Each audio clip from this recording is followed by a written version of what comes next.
And when I say we are deprogrammed, it means that we become conscious of the program itself in order to reject it. And if you can't see the program and delineate between it and reality, you can't say you're outside of its influence. So I'm advocating for this idea of deprogramming as essentially the real awakening. You know, the truthers, the red pill, they think they awoke because they believe in the Illuminati and the Jesuits or whoever controls the world. And they have a whole list of conspiracy theories that they can attribute to the other side as evidence of this system. And I'm saying that's actually a false awakening. The real awakening is seeing through the program itself.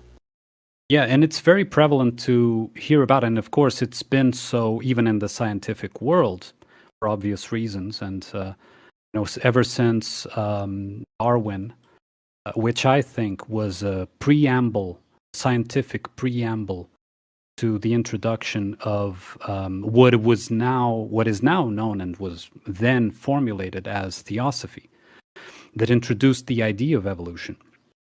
Of course, biological evolution in the case of Darwin, spiritual evolution in the case of theosophy, but both are linked. And one of the things that we hear a lot is, oh, we're evolving, right? And it is like, I don't know, you hear things like, oh, we're going to the next dimension, or the Earth is elevating to the 5th or the 6th or the whatever, the 33rd dimension, right? It must be 33 there somewhere.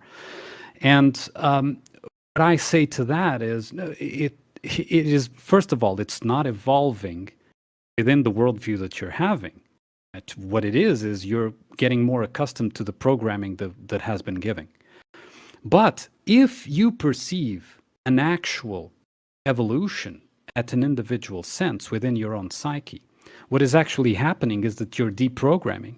You're not evolving. You're just, letting go of old clothes that you were put on, right, or put in, and those clothes you realized they don't fit you.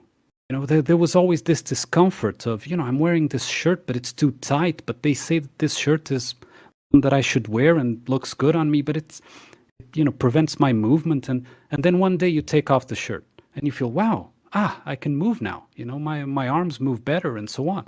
So, I've evolved. No, you haven't evolved. You deprogrammed. It looks like an evolution because before you were worse off, right? And now you can move better, psychologically speaking. But what is actually happening is that people are getting undressed, let's say, of the clothes that they were put on or put in earlier in life, right? Yeah, disabused of every false premise. And to me, the deprogramming does mean that you're dropping the false premise that you can trust the media at face value, and you're adopting what I consider to be an operating system to replace a belief system. And the operating system means it's more of an active approach to media with a different understanding of it. Like it's like your phone has an update.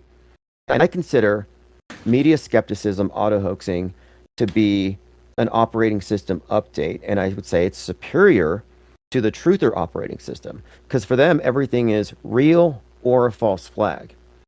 For us, is it even real? And so we've taken a step further outside of their assessment. And I consider this to be a significant upgrade, but it still requires, I think, a level of skepticism and processing of information.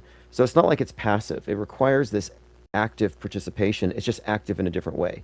Like I don't say turn off the TV and ignore the media. I say become informed. So you can either be misinformed with the masses or uninformed by not paying attention. The third alternative, which I advocate for, is becoming informed, which means being aware of it, but being aware of what it is. So you're not actually attached to it. And as far as is this an evolution? I would say what we're engaging in here is a step up that requires some education about what media is. But what effect does it have on your cognition? Well, at a minimum, what skepticism does is it detaches you from emotional reactivity, and it requires an understanding of logically fallacious reasoning. So it insulates one's psyche against becoming easily deceived. And I think overall, I think it lightens one's world view to not be full of all kinds of paranoia and superstition, freeing up bandwidth. And if there's anything that can be said about today's media environment is that it's obsessed with getting your attention at all costs, and our attention is limited. And I think it's our most, I think time and attention are significant resources that we should be very careful about where we invest it. So I think what we're doing is we're taking a stance that you can know for yourself. You don't need to be reliant, and that by knowing for yourself, even though it might be scary to leave the consensus, you're in fact liberating yourself from the effects, the deleterious effects of nonstop mind war. Whether these effects just be fear, paranoia, political polarization, leading up to psychosomatic effects, or even induced fears about other people, which I don't think any of these things are healthy. So I consider this to be a healthy upgrade. Like as far as mentally, I would say that this is like, in a way, it's a more sane way of approaching the world, where the default is and technically the default is insanity. Yes, I completely agree there. And I would add another thing, that it's something that you also talk about a lot. And that is something that I believe is also another means with which the world stage will try to denigrate this position, is the people that, for example, would treat something as false by default, which is what they've tried to associate auto hoax with, right? The idea that you didn't even look at something, oh, it must be fake, right? Automatically, right? And this is not what is being proposed. What is being proposed is that you observe something, knowing the patterns that had been used before, comparing those, what you called the hoax indicators, compare those, and then make an assertion. And it's not even that, the video looks fake, or the text of whatever report that you're seeing looks fake. No, it has to have an actual comparison, an actual parameters that you use to judge it if it's fake or not. Because yes, that's a straw man that I often hear. Yeah. There is a straw man. Well, they will say, "Oh, you guys say everything is fake," or "These guys just say everything's fake." Well, that the straw man there is that we have a low information take that we're just automatically rejecting. And I'm saying that no, actually, the reason we say it's fake is that we know what the believers know, and then we have additional information.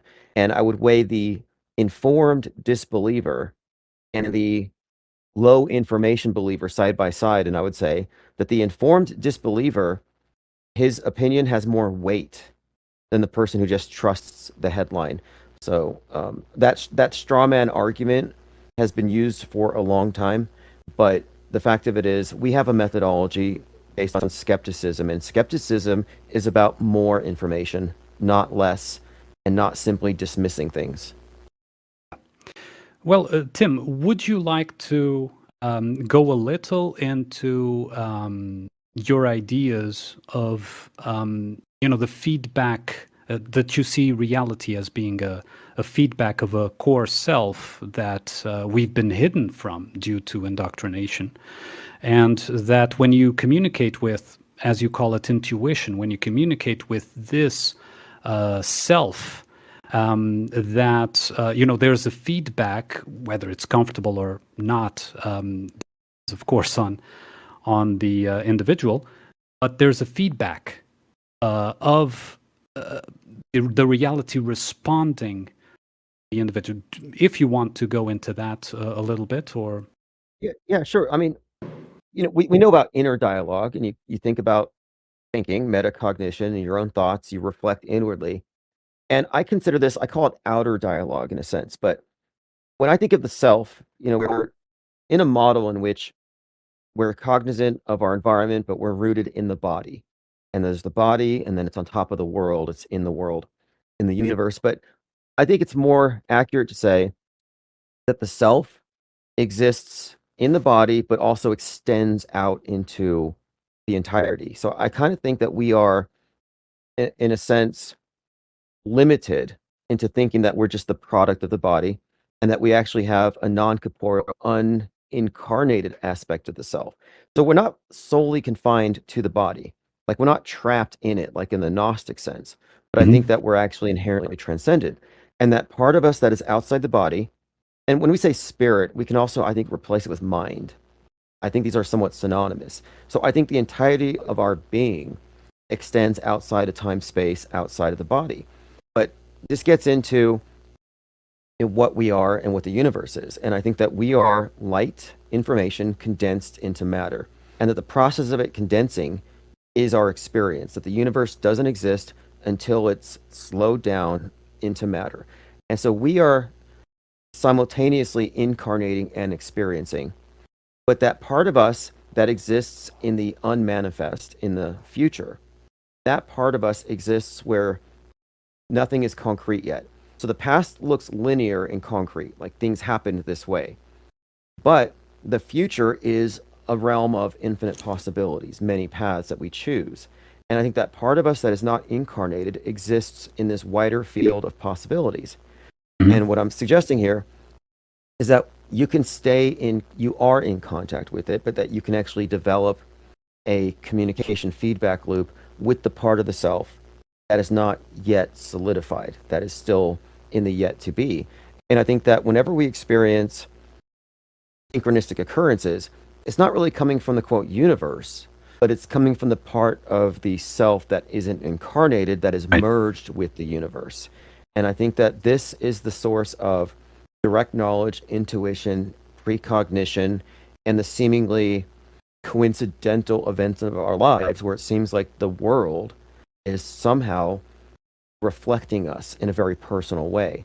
So I think what we call synchronicity, etc., has an explanation if we look outside the limited concept of the self. Yes, I agree, and I think that that essential self, through what I call the ego. I know you use the word differently, as many do, but through the ego provides those messages. Let's say that feedback, as you call it, and I have in my own life experienced enough to understand that it is a reality, that it is there. For example, earlier this year, I've moved house, and we were hesitant as to, this was the right step. Should we or not, move house? Should we not? There was a bit of a hesitation. And then what happened was that things started happening around the house we were that were increasing in intensity. So I'm talking about, like, for example, the fridge acting up. Okay, it's not a big deal. I mean, it's a small thing, yeah. But we continue hesitating, right? And then a skylight in the building flies off in a storm, right? And the next, we still hesitated. And the next step, let's say, increased level was that I almost died. So something fell from the building's roof and almost hit me. It was like 5 seconds. If it had fallen 5 seconds earlier, it fell exactly where I was. So I just took, more or less 5 steps to the side, and it missed me because of that. And that's when I listened.